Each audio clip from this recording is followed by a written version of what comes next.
देखिए, बड़े सौभाग्य का अवसर है कि मेघना कॉम्प्लेक्स रोहतक में जो बेस्ट चॉइस इमिग्रेशन ऑफिस है, ये श्री राहुल जो ब्रह्मचारी पूर्व विद्यार्थी गुरुकुल सिंहपुरा रोहतक से हैं, तो इन्होंने अपना कार्यालय यहाँ खोला है। और आज विक्रमी संवत 2080 जो पौष मास है, कृष्ण पक्ष की पंचमी तिथि है और अंग्रेजी जो नव वर्ष आरंभ हो रहा है, तो उस उपलक्ष्य में कितना बढ़िया है कि यज द्वारा हम मना रहे हैं। यज जो वही वसु यज बसाता है, तो बड़े भी कहते थे बसाने वाले कार्य करो। तो उस कार्य से हम इस अंग्रेजी नव वर्ष को मना रहे हैं। अनेकों से सुना होगा आपने कि कुछ हमारे में भी कहते हैं और होता भी है कि भाई अंग्रेजी नव वर्ष है, इसे मत बनाओ। अपना नव वर्ष चैत्र में शुरू होता है शुक्ल प्रतिपदा को, और मनाना भी वही चाहिए, उस समय नया होता है। लेकिन अपना जीवन जी रहे हम कैलेंडर वर्ष के अनुसार, तो अपनी विधि से यदि इसे मनाएंगे तो उसमें कोई बुराई और वो नहीं है। एक बार छोटी सी घटना आपको सुनाता हूँ कि पहले जैसे अंग्रेजों का शासन था, तो जो मुसलमान भाई हैं हमारे, वो और आर्य समाज का परस्पर वो होते रहते थे शास्त्रार्थ। और हिंदुओं की अनेक जगह आर्य समाजी रक्षा करते थे। तो एक ट्रेन से गुजर रहे थे, तो एक मुसलमान ने एक हिंदू को कह दिया कि ये एकादशी क्या है, कि एकादशी तो रोजा की बीवी है। उनमें रोजा रखते हैं ना, हमारे में एकादशी। तो वो आर्य समाजी सुन रहा था। आर्य समाजी ने हिंदू की रक्षा की और कहा भाई है तो रोजा की बीवी, लेकिन रहती हिंदुओं के घर में है। एकदम से वो चुप हो गए।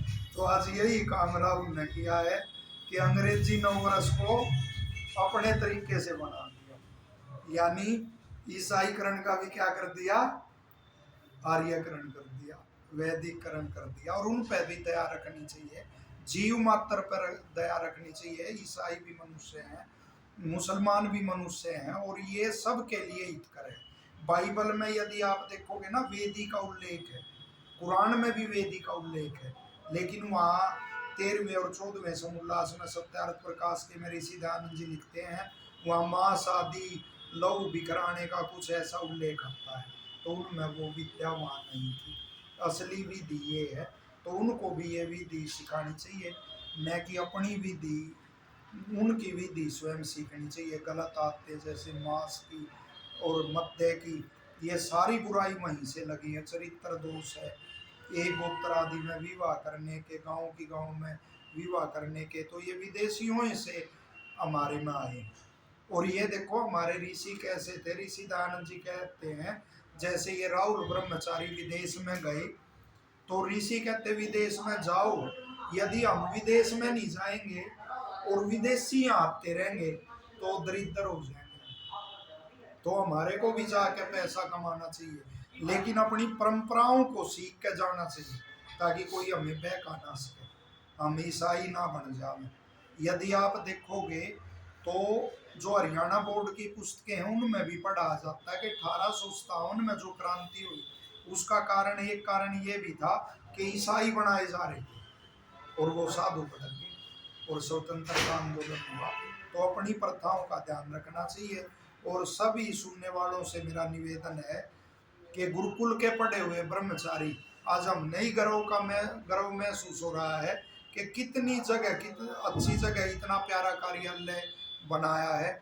और एक भावना है राहुल की कि जैसे ये डोंकी आदि ये चल रहा है, कैसे युवा परेशान हो रहे हैं उसमें, तो एक फेयरवे से, एक स्वच्छ ढंग से विदेश में युवाओं को भेजा जाए और कम से कम मार्जिन वो लाभ लेके, ताकि इसका ये खर्च आदि ये चल सके।